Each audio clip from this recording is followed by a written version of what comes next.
नमस्कार दोस्तों, स्वागत है आप सभी का आपके अपने YouTube channel GK search engine पर। तो दोस्तों, आज के इस वीडियो में हम बात करेंगे राजस्थान नगर पालिका अधिनियम 2009 से रिलेटेड 10 महत्वपूर्ण प्रश्नोत्तरी की।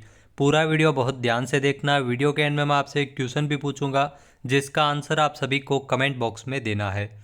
पहला क्वेश्चन है, राजस्थान नगर पालिका सामग्री का क्रय और संविदा नियम 1974 के नियम राजपत्र में प्रकाशन की तारीख से कितने समय के पश्चात प्रवृत्त होंगे। इसमें ध्यान रखना, 1 माह के पश्चात है वो प्रवृत्त होंगे नियम, यानी कि बी ऑप्शन यहाँ पर बिल्कुल सही है। यह दिया गया है राजस्थान नगर पालिका अधिनियम दो जो सामान्य क्रय और अनुबंध नियम 1974 के अंतर्गत, तो नियम 1 के तहत यह दिया गया है। आइए जानते हैं इम्पोर्टेंट फैक्ट्स।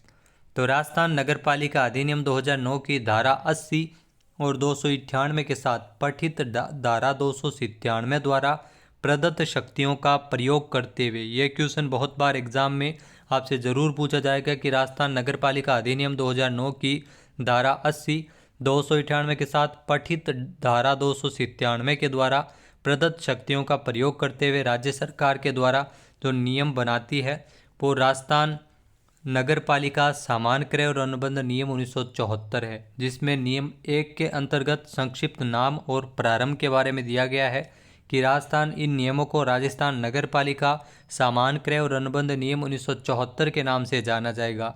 यह नियम राजपत्र में इनके प्रकाशन की तारीख से 1 माह पश्चात प्रवृत्त होंगे।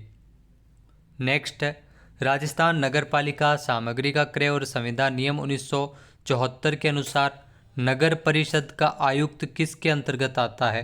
तो नगर परिषद का जो आयुक्त है वो कार्यपालक अधिकारी के अंतर्गत आता है, यानी कि ए ऑप्शन यहाँ पर बिल्कुल सही है। ये नियम 2 के अंतर्गत दिया गया है। जी हाँ दोस्तों, नियम 2 के अंतर्गत ये दिया गया है, यानी कि ए ऑप्शन यहाँ पर बिल्कुल सही है। आइए जानते हैं इम्पोर्टेंट फैक्ट्स। तो राजस्थान नगर पालिका सामग्री का क्रय और संविदा नियम 1974 के अनुसार नियम 2, जिसमें परिभाषाओं के बारे में दिया गया है, परिभाषा के बारे में इसमें दिया गया है। बोर्ड के अंतर्गत नगर परिषद आती है। क्रय अधिकारी या मांगकर्ता अधिकारी से कार्यपालक अभिप्रेत है। कार्यपालक अधिकारी के अंतर्गत नगर परिषद का आयुक्त आता है। तो ध्यान रखना, नगर परिषद का जो आयुक्त है वो कार्यपालक अधिकारी के अंतर्गत आता है नियम 2 के अकॉर्डिंग। नेक्स्ट है, राजस्थान नगर पालिका सामग्री का क्रय और संविदा नियम 1974 में जो जी हाँ जो 1974 के अंतर्गत 1 लाख रुपये, जी हाँ 1 लाख रुपये की सीमा तक की सामग्री के क्रय के लिए निविदाएं आमंत्रित करने का कितना समय निर्धारित होता है। अगर 1 लाख रुपये की सीमा है उसके लिए 7 दिन का समय निर्धारित इसमें किया जाता है, यानी कि सी ऑप्शन यहाँ पर बिल्कुल सही है। ये दिया गया है नियम 4 कै के अंतर्गत, नियम 4 कै के अंतर्गत दिया गया है राजस्थान नगर पालिका सामान्य क्रय और अनुबंध अधिनियम 1974 के अंतर्गत। आइए जानते हैं इम्पोर्टेंट फैक्ट्स। तो नियम 4 के सामान्य क्रय की निविदाओं के मामले में निविदा आमंत्रित करने के लिए एक समय सीमा की पालना की जाती है।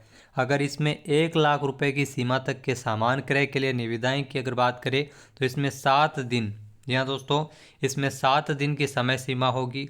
1 लाख से 10 लाख रुपए तक की सीमा के सामान्य क्रय के लिए इसमें 10 दिन की समय सीमा, 10 लाख से 1 करोड़ रुपए तक की सीमा तक के जो सामान क्रय के लिए इसमें 15 दिवसीय इसमें समय सीमा होगी, और 100 लाख से अधिक के सामान क्रय के लिए 30 दिनों की समय सीमा होगी।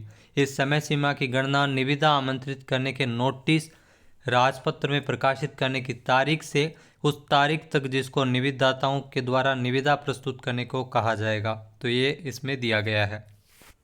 नेक्स्ट है, राजस्थान नगर पालिका संविधान नियम 1974 के सामग्री का क्रय और अनुबंध नियम 1974 में निविदा द्वारा सामग्री का क्रय और कार्य निष्पादन इत्यादि का उल्लेख है वो किस नियम के अंतर्गत दिया गया है। तो ये सभी दिए गए हैं नियम 3 के अंतर्गत, यानी कि डी ऑप्शन यहाँ पर बिल्कुल सही है। आइए जानते हैं इम्पोर्टेंट फैक्ट्स। जी हाँ दोस्तों, राजस्थान नगर पालिका सामग्री का क्रय और संविदा नियम 1974 के नियम 3 के अंतर्गत निविदा द्वारा सामान का क्रय और कार्य का निष्पादन इत्यादि के बारे में दिया गया है। इन नियमों के अलावा किसी अन्य जगह पर उपबंधित के सिवाय यदि नगरपालिका ऐसी सामग्री या सामान के प्रदाय के लिए जिसमें 1000 रुपये से अधिक का व्यय अंतर्वलित हो या किसी ऐसे कार्य के निष्पादन के लिए जिसमें 2000 रुपये से अधिक का व्यय अंतर्वलित हो, उसको करने के लिए सम्यक रूप से रीति की पालना करते हुए नियम 14 में उपबंधित अधिकारी के प्राधिकारी उपबंधित सक्षम प्राधिकारी से पूर्व स्वीकृति प्राप्त कर इसमें संविदा आमंत्रित की जाएगी। नेक्स्ट है राजस्थान नगरपालिका सामग्री का क्रय और संविदा नियम 1974 के नियम 6 के अनुसार निविदा प्राप्त करने की प्रक्रिया किस रूप में होगी। तो निविदा प्राप्त करने की जो प्रक्रिया है वो इसमें विज्ञापन के द्वारा यानी खुली निविदाएं जो प्राप्त करने की प्रक्रिया भी होगी। सीमित संख्या में फर्मों को सीधे आयोग द्वारा सीमित निविदा की प्रक्रिया भी होगी। केवल एक फर्म के आमंत्रण द्वारा इसमें प्रक्रिया भी होगी, यानी कि डी ऑप्शन इसका बिल्कुल सही। उपरोक्त सभी ये नियम 6 के अकॉर्डिंग दिया गया है। आइए जानते हैं इम्पोर्टेंट फैक्ट्स। तो राजस्थान जो नगर पालिका सामग्री का क्रय और संविदा नियम 1974 के नियम 6 के अनुसार निविदा प्राप्त करने की प्रक्रिया खुली निविदाएं यानी विज्ञापन के द्वारा, सीमित निविदाएं यानी सीमित संख्या में फर्मों को सीधे आमंत्रण के द्वारा या केवल एक फर्म को आमंत्रण के द्वारा इसमें निविदाएं आमंत्रित की जाएगी। खुली निविदा 5000 रुपये या इससे अधिक के लिए सार्वजनिक विज्ञापन के माध्यम से एक निर्धारित रीति के अनुसार अंगीकृत की जाएगी। इसके अलावा सीमित निविदा है वो प्रणाली ऐसे समस्त आदेशों के मामले में जिनका अनुमानित मूल्य 10,000 रुपये से कम हो उस समय अंगीकृत की जाएगी। क्रय अधिकारी सीमित निविदा या एक निविदा प्रक्रिया के प्रयोजनार्थ अच्छी विश्वसनीयता वाली फर्मों को एक सूची तैयार इसमें करेगा। नेक्स्ट क्वेश्चन है राजस्थान नगरपालिका सामग्री का क्रय और संविदा नियम 1974 के अनुसार किसी फर्म व्यक्तियों के नाम काली सूची में कौन डाल सकता है। या दोस्तों ब्लैक लिस्ट कर सकता है। ऐसी कंडीशन में जो काली सूची में नाम डाला जा सकता है राज्य सरकार ब्लैक लिस्ट करती है। बी ऑप्शन यहाँ पर बिल्कुल सही है। आइए जानते हैं इम्पोर्टेंट फैक्ट्स। तो नियम 7 में ये दिया गया है कि यदि फर्म या व्यक्ति बोर्ड को माल प्रदाय में भ्रष्ट आचरण या अनाचार का प्रयोग करते हुए पाया जाता है तो राज्य सरकार ऐसी फर्मों या व्यक्तियों को काली सूची यानी ब्लैक लिस्ट में डाल सकेगी। बोर्ड काली सूची में डाले गए फर्मों या व्यक्तियों को कोई निविदा जारी नहीं करेंगे। ऐसे व्यक्तियों या फर्मों से किसी प्रकार का सामान भी क्रय नहीं किया जाएगा।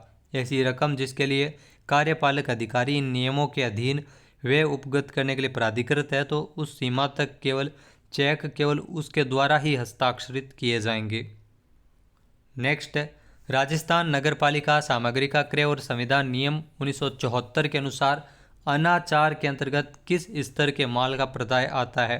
तो अनाचार के अंतर्गत जो निम्न स्तर निम्न कोटि के माल का मतलब होता है अनाचार के अंतर्गत, यानी कि ए ऑप्शन यहाँ पर बिल्कुल सही है। यह दिया गया नियम 7 के अंतर्गत ही। आइए जानते हैं इम्पोर्टेंट फैक्ट्स।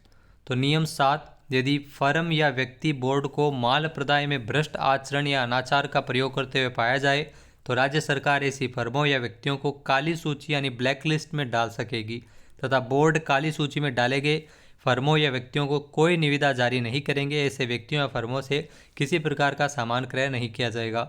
अनाचार का अर्थ निम्न स्तर के माल का प्रदाय किया जाना है। नेक्स्ट है राजस्थान नगरपालिका सामग्री का क्रय और संविदा नियम 1974 के अनुसार क्रय अधिकारी प्रदाय को स्वीकार करने या अस्वीकार करने के बारे में अपना निर्णय प्रदाय की प्राप्ति के अधिकतम कितने समय के भीतर लेगा। तो ऐसा निर्णय है वो 7 दिनों के भीतर ले लिया जाएगा, यानी कि डी ऑप्शन यहाँ पर बिल्कुल सही है। और ये आपको बता दें कि 7 दिनों के अंतर्गत निर्णय लिया जाएगा। नियम 8 के अंतर्गत ये दिया गया है। आइए जानते हैं इम्पोर्टेंट फैक्ट्स। तो राजस्थान नगरपालिका सामग्री का क्रय और संविदा नियम 1974 के नियम 8 के अनुसार क्रय अधिकारी प्रदाय को स्वीकार करने या अस्वीकार करने के बारे में अपना जो भी निर्णय है वो प्रदाय की प्राप्ति के अधिकतम 7 दिनों के समय के भीतर लेगा। नेक्स्ट क्वेश्चन है राजस्थान नगरपालिका सामग्री का क्रय और संविदा नियम 1974 के अनुसार नियम 14 के अनुसार जो नगर निगम में 25 लाख रुपये यहाँ 25 लाख रुपये व्यय करने के लिए किसकी प्रशासनिक की जो पूर्व वित्तीय स्वीकृति आवश्यक है। जी हाँ दोस्तों, नियम 14 में सक्षम स्वीकृतियों के बारे में दिया गया है। तो ऐसी कंडीशन जहाँ पर 25 लाख रुपए तक का अगर व्यय किया जाता है तो ऐसी स्थिति में आयुक्त और अतिरिक्त आयुक्त जी हाँ इन दोनों की स्वीकृति है वो आवश्यक है, यानी कि डी ऑप्शन इसका बिल्कुल सही है। बी व सी दोनों आइए जानते हैं इम्पोर्टेंट फैक्ट्स। तो नियम 14 जिसमें सक्षम स्वीकृति आवश्यक है उसके बारे में दिया गया है कि कोई संविदा जो सामान या माल क्रय का कार्य संकर्म निम्न प्राधिकारियों की पूर्व प्रशासनिक और वित्तीय स्वीकृति के अनुमोदन के बिना निष्पादित नहीं की जाएगी, यानी उनकी वित्तीय स्वीकृति और प्रशासनिक स्वीकृति आवश्यक है। नगर निगम के मामले में हम बात कर रहे हैं, ध्यान रखना, नगर निगम के मामले में 25 लाख रुपए तक अगर व्यय इसमें करना हो तो अतिरिक्त आयुक्त और उपायुक्त की स्वीकृति आवश्यक है। 1 करोड़ रुपये का व्यय हो तो आयुक्त की स्वीकृति, और 2 करोड़ रुपये का अगर व्यय करना हो तो महापौर की स्वीकृति, और 5 करोड़ रुपये तक का व्यय है तो वित्त समिति की स्वीकृति आवश्यक है। पूर्ण शक्तियां बजट के प्रावधान तक ये निगम के पास रहती है। नेक्स्ट है राजस्थान नगरपालिका सामग्री का क्रय और संविदा नियम 1974 के अनुसार जो किस नियम में अनुमानों का अनुमोदन तथा बिलों का परीक्षण का उल्लेख दिया गया है। यहाँ दोस्तों अनुमानों का अनुमोदन और बिलों का परीक्षण ये नियम 15 के अंतर्गत है, यानी कि सी ऑप्शन यहाँ पर बिल्कुल सही है। आइए जानते हैं इम्पोर्टेंट फैक्ट्स। तो जी हाँ दोस्तों, राजस्थान नगरपालिका सामग्री का क्रय और संविदा नियम 1974 के अनुसार नियम 15 जिसमें अनुमानों का अनुमोदन और बिलों का परीक्षण दिया गया है। 1974 के जो नियम 15 में अनुमानों का अनुमोदन और बिलों का परीक्षण करने का उल्लेख इसमें है। तो दोस्तों अब बात करते हैं आज के क्विज की, जिसका आंसर आप सभी को कमेंट बॉक्स में देना है। तो आज का क्विज है, वार्ड समिति के सामान्य कृत्य किस धारा में उल्लेखित है। एक बार फिर से सुनिएगा, वार्ड समिति के जो सामान्य कृत्य है वो किस धारा में उल्लेखित है, ये आपको सही आंसर कमेंट बॉक्स में देना है।